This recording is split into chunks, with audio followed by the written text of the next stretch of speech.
Good morning students. હવે જુઓ કે આ ચેપ્ટરમાં આપણે ગયા વખતના લેક્ચરમાં ભણી ગયા કે કણોના તંત્રની ગતિ થતી હોય તેમાં રેખીય વેગમાનનું સંરક્ષણ કેવી રીતે થાય. એ ઉપરાંત આપણે સદિશોના સદિશ ગુણાકારની થોડી પ્રાથમિક માહિતી મેળવી લીધી. હવે જોઈએ એને વિગતવાર કે અહીંયા આગળ આ સદિશોનો સદિશ ગુણાકાર મારે જોઈતું હોય કે સદિશોનો સદિશ ગુણાકાર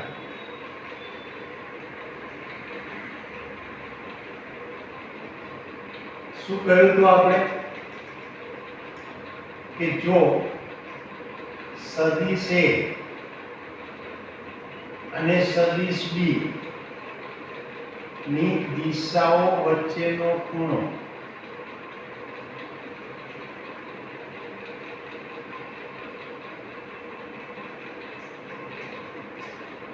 થીટા હોય તો તેમનો સદિશ ગુણાકાર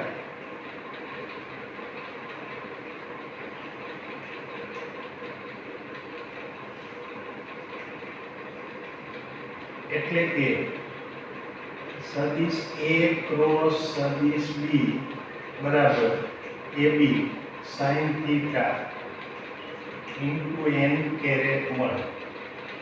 આવું આપણે સદિશોના સદિશ ગુણાકાર માટેની વાત કરી ગયા. જો આ ગુણાકારથી મળતું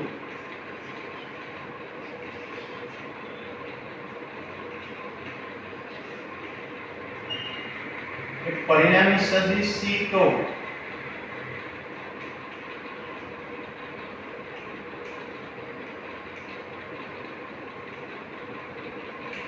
હું લખી શકું કે સદિશ C બરાબર A ક્રોસ B બરાબર AB sin theta into n caret. અને હવે C ની દિશા એટલે કે આ પરિણામી સદિશ C ની દિશા એ આપણને જમણા હાથના સ્ક્રૂના નિયમ પરથી મળે.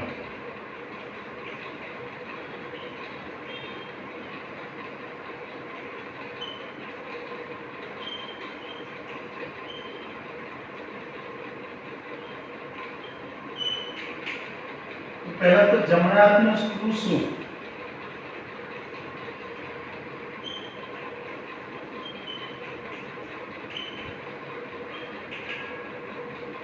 તો સમજો કોઈ પણ સ્ક્રૂને આપણે હાથમાં પકડીએ એટલે એના ફરતી આંગળીઓ વીંટળાય. જમણા હાથમાં પકડો તો એક દિશામાં આંગળી વીંટળાય, સ્ક્રૂને ડાબા હાથમાં પકડો તો બીજી દિશામાં આંગળી વીંટળાય. એટલે આ રીતે સ્ક્રૂને આપણે આમ હાથમાં પકડીએ અને અંગૂઠો છે એ સ્ક્રૂની લંબાઈને સમાંતર રાખીએ. હવે એ જમણા હાથમાં સ્ક્રૂને પકડી એના પરથી આંગળી જે દિશામાં વીંટળાતી હોય એ દિશામાં હું સ્ક્રૂને ફેરવતો જાઉં. એટલે કે આ રીતે આ સ્ક્રૂને આમ આંગળી વીંટળાય એ દિશામાં ફેરવતો જાઉં તો એ સ્ક્રૂ અંગૂઠાની દિશામાં આગળ વધતો હોય તેવા સ્ક્રૂને જમણા હાથનો સ્ક્રૂ કહેવાય. ફરીથી શું કહ્યું મેં કે સ્ક્રૂને જમણા હાથમાં પકડીને સ્ક્રૂની ફરતી આંગળીઓ જે દિશામાં વીંટળાય તે દિશામાં સ્ક્રૂને ફેરવવાથી સ્ક્રૂ જો એ જમણા હાથના અંગૂઠાની દિશામાં આગળ વધતો હોય તો એને જમણા હાથનો સ્ક્રૂ કહેવાય. એટલે કે અહીંયા આગળ સ્ક્રૂને જમણા હાથમાં પકડીને તેના ફરતી હાથની આંગળીઓ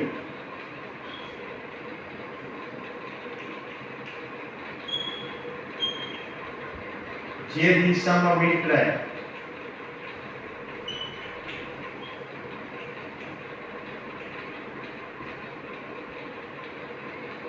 તે દિશામાં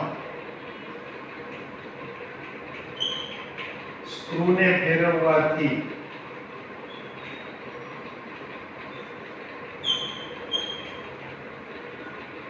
સ્ક્રૂ તે હાથના અંગૂઠાની દિશામાં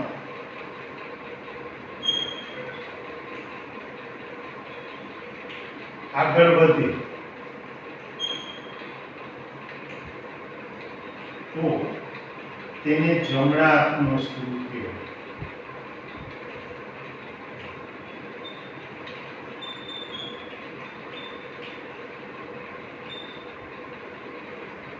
આ જમણા હાથનો સ્ક્રૂ એની એક વ્યવસ્થિત એની જે ઓરિજિનલ વ્યાખ્યા છે એ કે ટૂંકમાં મારે સ્ક્રૂને જમણા હાથમાં પકડવાનો, એના ફરતી આંગળી જે દિશામાં વીંટળાય એ દિશામાં મારે સ્ક્રૂને ફેરવવાનો, અને ફેરવવાથી સ્ક્રૂ અંગૂઠાની દિશામાં આગળ જતું હોય તો એને જમણા હાથનો સ્ક્રૂ કહેવાય.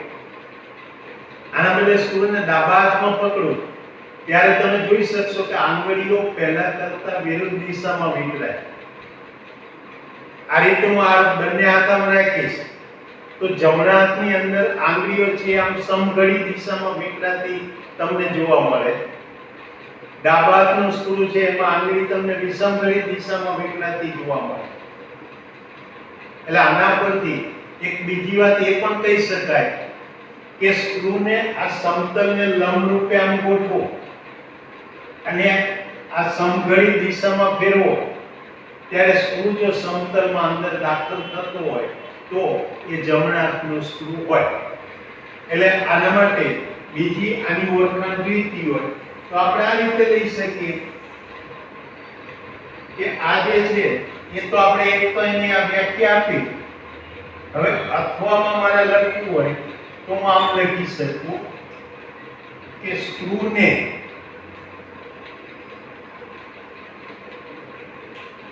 સમતલને લંબ ગોઠવીને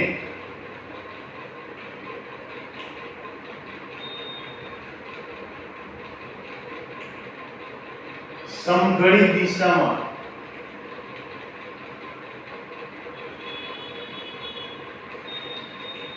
ફેરવવાથી તે જો સમતલની અંદર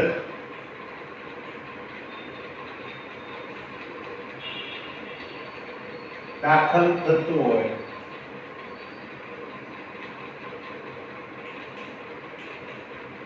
તો એને જમણા હાથનો સ્ક્રૂ કહેવાય.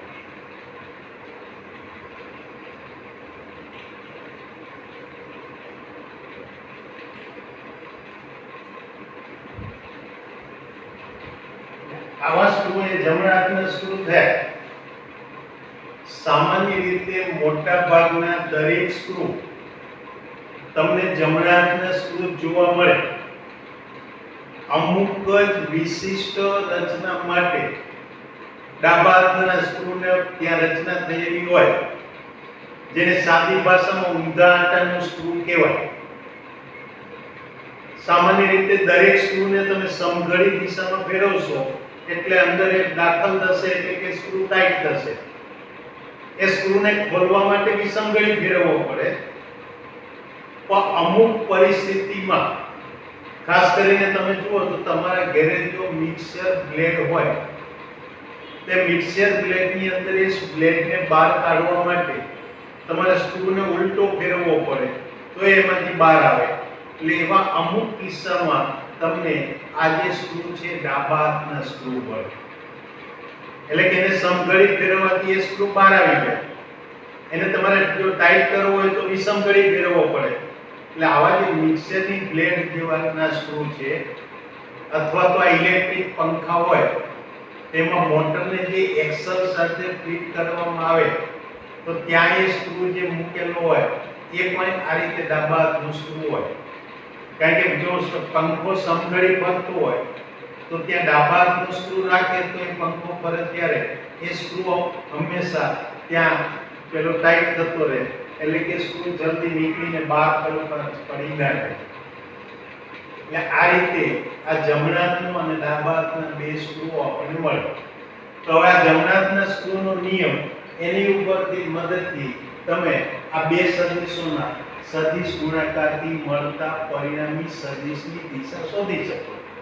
અને એ માટે જો આપણે ગયા વખતે નિયમ જોઈ ગયા કે નિયમ શું કહ્યું હતું, એટલે કે આ ક્રોસ ગુણાકારના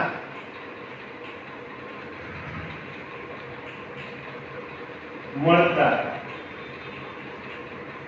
પરિણામી સદિશ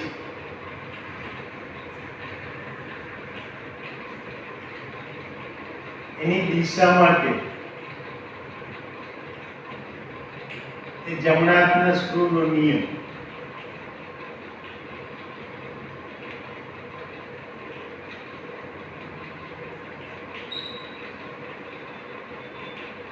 જો આ નિયમ આપણે ગયા વખતના લેક્ચરમાં પણ જોઈ ગયા, ફરીથી જોઈએ, કારણ કે આ સદિશ એ આપણા માટે ઘણો અગત્યનો ટોપિક થયો, એટલે એને વારંવાર આપણે થોડા રિપીટ કરતા રહીશું.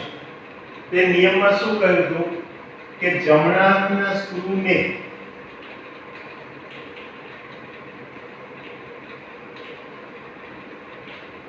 એ બે સદિશો એટલે કે સદિશ A અને સદિશ B એનાથી બનતા સમતલને લંબ ગોઠવીએ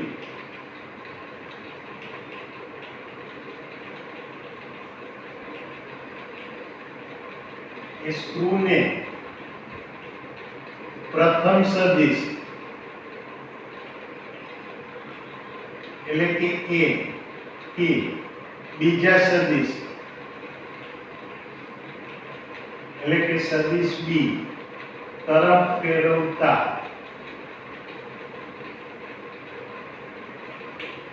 સ્ક્રૂ જે દિશામાં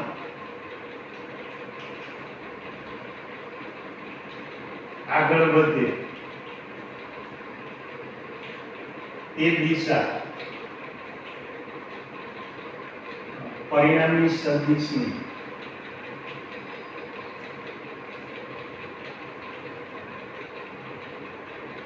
દિશા દર્શાવે.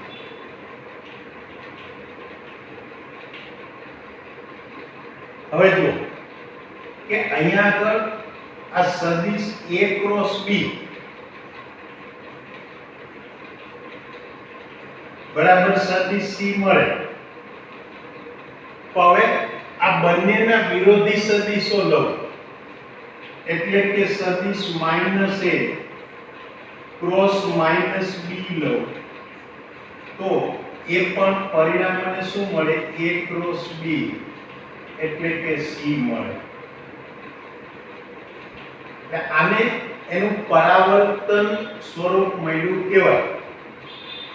કારણ કે તમે કોઈ પણ વસ્તુને જો સાદા સમતલ અરીસા સામે રાખો તો તમને ખબર છે કે એમાં જે પ્રતિબિંબ દેખાય એ આપણી ડાબી બાજુએ આપણને પ્રતિબિંબ પહેલા કરતા જુદું દેખાય, એટલે પ્રતિબિંબ આપણને એના કરતા વિરુદ્ધ દેખાય. એટલે અહીંયા જો સદિશ A ને તમે ત્યાં અરીસા ઉપર રાખો તો એ આપણને વિરુદ્ધ દિશાનું તીર દેખાય, એટલે કે એ વિરુદ્ધ દિશાનો સદિશ દેખાય. એટલે આ રીતે ટૂંકમાં બે સદિશોના વિરોધી સદિશો લઈએ તો એનો સદિશ ગુણાકાર એટલે આપેલા સદિશના સદિશ ગુણાકાર જેવો જ મળે. તો અહીંયા આગળ બીજી આપણે એક વસ્તુ આપણે સ્વીકારીશું કે આ સદિશ ગુણાકાર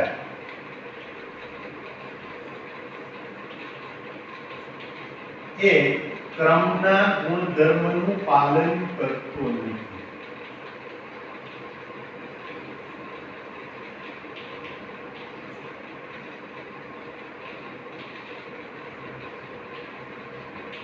કારણ કે આપણને ખબર છે કે A ક્રોસ B ની મને જે દિશા મળે એના કરતા B ક્રોસ A ની દિશા વિરુદ્ધ મળે. તમારે A ક્રોસ B ની દિશા શોધવા માટે જમણા હાથના સ્ક્રૂને સમઘડી ફેરવવો પડેલો હોય તો B ક્રોસ A ની દિશા માટે એને વિષમઘડી ફેરવવો પડે, અને સમઘડી ફેરવવાથી સ્ક્રૂ અંદર દાખલ થયો હોય તો વિષમઘડી ફેરવવાથી સ્ક્રૂ બહાર આવે. પરિણામે બંનેના મૂલ્ય સરખા હોય પણ દિશાઓ પરસ્પર વિરુદ્ધ હોય. એટલે કે અહીંયા A cross B is not equal to B cross A. હા, મને આ રીતે મળે કે A ક્રોસ B બરાબર minus of B cross A. આવી રીતે મળે. એટલે આ રીતે ક્રમના ગુણધર્મનું પાલન થતું નથી, જે આપણે અહીંયા સીધું સ્વીકારી લેવાનું છે, કારણ કે એક સામાન્ય લોજિકલી જોઈ શકાય કે બંને સદિશોના ભલે મૂલ્યો સરખા હોય પણ દિશાઓ પરસ્પર વિરુદ્ધ છે. બીજી એક વસ્તુ કે આ સદિશ એ ક્રોસ B + C હોય તો હું આને આમ લખી શકું A cross B plus A cross C. એટલે કે વિભાજનના નિયમનું પાલન થાય, એનું ગુણધર્મનું પાલન થાય. એટલું જ નહીં, પણ જો હું સદિશ A નો સદિશ A સાથે ક્રોસ ગુણાકાર શોધું, ચલો તો આના બરાબર 0 મળે. કારણ શું? ભલે A is not equal to 0, પણ બે સદિશો A અને A એની વચ્ચેનો ખૂણો θ બરાબર 0 છે, એટલે sin θ 0 થાય. અને માટે આ A ક્રોસ B આ A ક્રોસ A આનો માનાંક શોધું તો A into sin 0 અને આ 0 થાય. પણ આની દિશા છે એ તો રહેવાની જ, ક્રોસ ગુણાકાર છે એટલે પરિણામી તો એ સદિશ એને લંબ જ રહેવાની. એટલે આ રીતે અહીંયા આ A ક્રોસ A નું પરિણામ સદિશ હોવાથી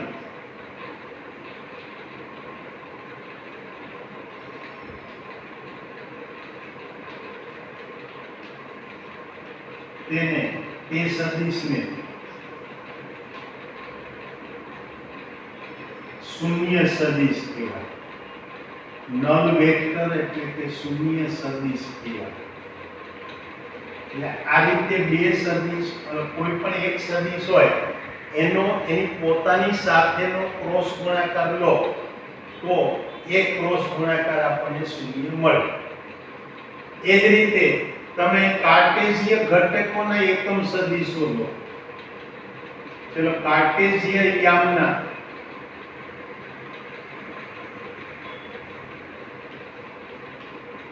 એના એકમ સદિશો લો.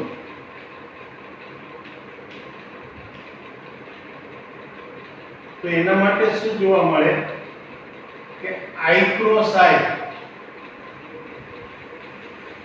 એ રીતે J ક્રોસ J અને K ક્રોસ K, ચલો આ બધા ગુણાકારો એ જ સદિશના થયા એટલે આની કિંમતો 0 મળે. એટલે I cross I, J cross J અને K ક્રોસ K આ કિંમતો 0 મળે. એટલે આ ગુણાકારો આપણને અહીંયા આગળ શૂન્ય મળે. પણ હવે એના બદલે જો હું I ક્રોસ J લઉં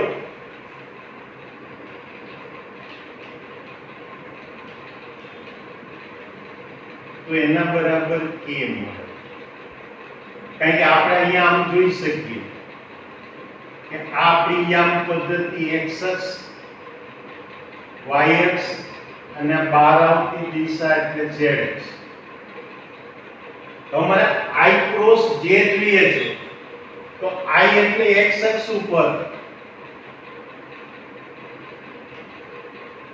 J એટલે y અક્ષ ઉપર અને K એટલે z અક્ષ ઉપર. પરિણામે જમણા હાથના સ્ક્રૂને આ સમતલને એટલે XY સમતલને લંબ ગોઠવું, x અક્ષથી y અક્ષ તરફ ફેરવું. એનો અર્થ એ કે સ્ક્રૂ સમતલમાંથી બહાર આવે અને સમતલમાંથી લંબ રૂપે બહાર આવતી દિશા એટલે z અક્ષની દિશા થાય.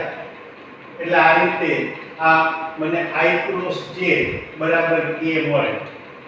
તો એના બદલે જો હું J ક્રોસ I લઉં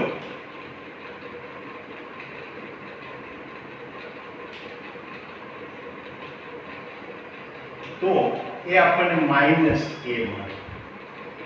કારણ કે J થી I તરફ સ્ક્રૂને ફેરવવાનો, સમઘડી ફેરવવાનો, અને સમઘડી ફેરવો એટલે સ્ક્રૂ અંદર દાખલ થાય અને અંદર દાખલ થાય એટલે ઋણ z અક્ષની દિશામાં ગયો એટલે માઈનસ K મળે. એ જ પ્રમાણે જો તમે J ક્રોસ K લો, જો J ક્રોસ K એટલે આ રીતે સમતલ થયું કે આ y અક્ષ આ z અક્ષ એટલે J ક્રોસ K એટલે આ રીતે ફેરવો. એ ફેરવતા એ વિષમઘડી પર બહાર આવે એટલે ધન x દિશામાં જાય એટલે કે એના બરાબર I મળે. તો K ક્રોસ J બરાબર માઈનસ I મળે. અને આના બદલે જો તમે K ક્રોસ I લો તે તમને J મળશે અને I ક્રોસ K લેશો તો માઈનસ J મળશે. તમારે K ક્રોસ I જોઈએ છે એટલે સ્ક્રૂને આ રીતે ઊભો રાખવાનો, z અક્ષથી આમ x અક્ષ તરફ ફેરવવાનો. એ ફેરવો એટલે તો ઉપરથી જુઓ તો વિષમઘડી પડે બહાર આવે એટલે ઉપરની તરફ જાય અને ઉપરની તરફ એટલે ધન z y અક્ષની દિશામાં જાય. પરિણામે એ પ્લસ J કહેવાય. એટલે આ રીતે આ એકમ સદિશોના ગુણાકાર મળે. તો આના પરથી હું સદિશોનો આ સદિશ ગુણાકાર કાર્ટેશિયન ઘટકોના સ્વરૂપમાં લઈ શકું. એટલે કે સદિશોનો સદિશ ગુણાકાર એના કાર્ટેશિયન ઘટકોના સ્વરૂપમાં.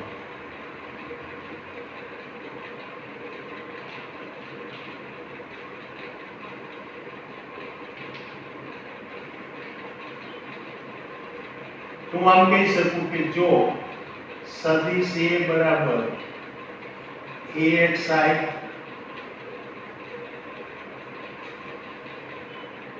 વત્તા AYJ વત્તા AZK અને સદિશ B બરાબર BXI વત્તા BYJ વત્તા BZK હોય તો A ક્રોસ B બરાબર પહેલા સદિશ A લખ્યું એટલે AXI વત્તા AYJ વત્તા AZK ક્રોસ હવે સદિશ B એટલે BXI વત્તા BYJ વત્તા BZK. હવે આ વિભાજનનો જે ગુણધર્મ છે એનું ત્યાં પાલન થાય. એ પાલન થાય એટલે હું આમ લખી શકું કે AXI સાથે સદિશ B નો ક્રોસ ગુણાકાર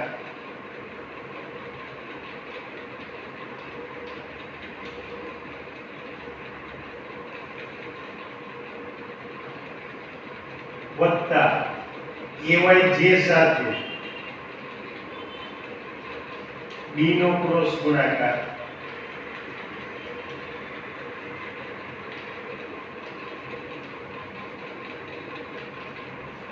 વત્તા AZK સાથે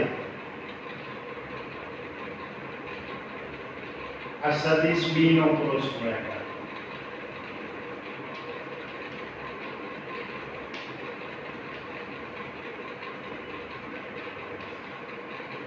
પેલા ત્રણેયને પેલા વિભાજન એક બાજુ થઈ ગયું. હવે વિભાજન ફરી પાછું લાગુ પાડો અને ફરીથી લાગુ પાડીશ એટલે હવે ax i સાથે આ ત્રણેયનો ગુણાકાર એટલે પહેલામાં મને મળશે ax bx i cross i, બીજામાં મળશે ax by i cross j, ત્રીજામાં મળશે ax bz i cross k. એટલે એક કૌંસને સાદુરૂપ અપાયું. ચલો બીજા માટે લઈએ તો ay bx એમાં j ક્રોસ i વત્તા ay by j cross j વત્તા ay bz j cross k.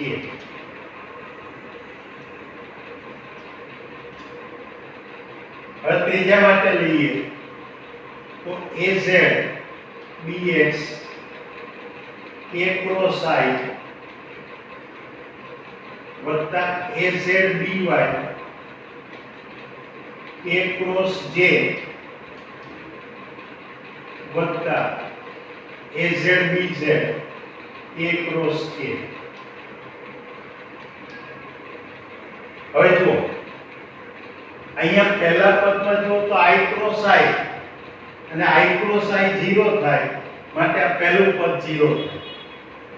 એ જ પ્રમાણે અહીંયા આગળ આ પદ જોશો તમે j ક્રોસ j તે પણ 0 થાય અને છેલ્લે k ક્રોસ k વાળું પદ પણ 0 થાય. હવે અહીંયા જોઈશું તો i ક્રોસ j એટલે k માટે આ કિંમત આપણને આ રીતે મળે ax by into i cross j એટલે k. બીજામાં જોશો તો તમને i ક્રોસ k મળે છે. જો k ક્રોસ i હોત તો j મળે, k ક્રોસ i હોત તો j મળે, પણ અહીંયા i ક્રોસ k છે એટલે શું મળશે માઈનસ j. એટલે આ બીજા માટે માઈનસમાં આ ax bz into k sorry ax bz into j. ચાલો આ બીજા પદનું વાત તો થઈ ગઈ. હવે અહીંયા જોઈએ તો ay bx પર j ક્રોસ i છે. i ક્રોસ j બરાબર k હોય તો j ક્રોસ i એટલે માઈનસ k મળે એટલે આ માઈનસ k થાય. ચાલો એટલે એની વાત પૂરી થઈ j ક્રોસ i વાળી. હવે આ તો 0 છે. અહીંયા જોશો તો આપણે ay bz j cross k, ચલો j ક્રોસ k લઈએ એટલે i મળે અને એ પ્લસ હોય એટલે પ્લસ i. હવે અહીંયા આગળ વાત કરીએ તો એના માટે az bx k cross i, ચલો k ક્રોસ i એટલે શું મળે j અને પ્લસ j છે એટલે પ્લસ માં લઈએ. અહીંયા લઈશું તો az by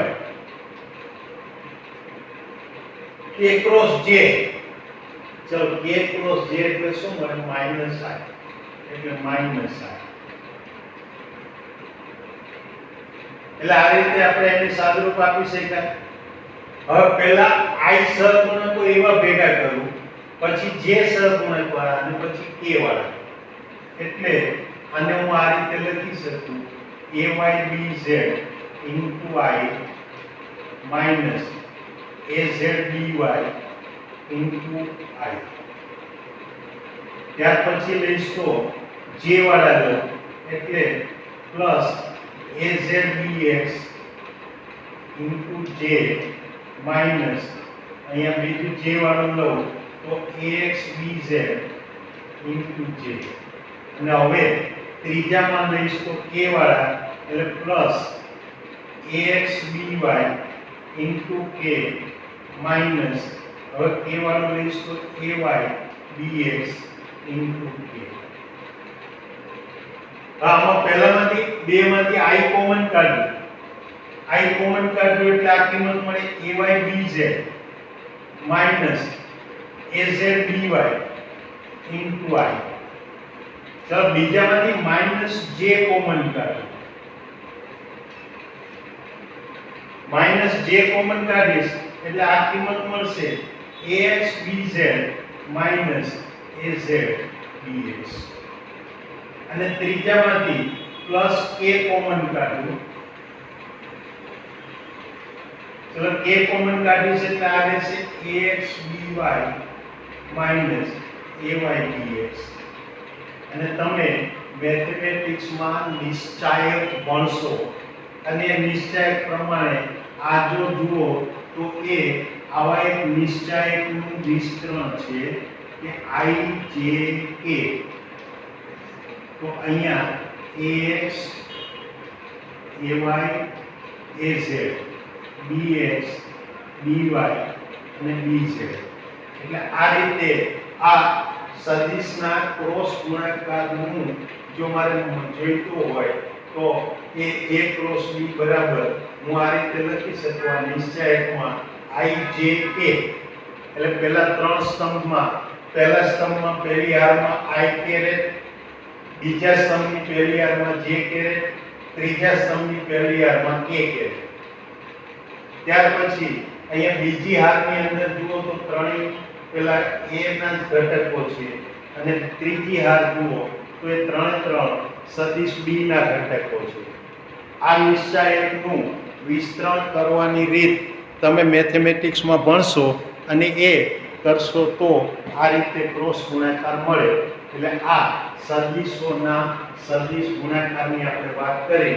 હવે આવતી વખતે આપણે એને લગતા થોડા ઉદાહરણ જોઈ અને ચાક ગતિ વિશેની વાત કરીશું. ત્યાં સુધી આપણે રજા લઈએ. આવજો. Good bye.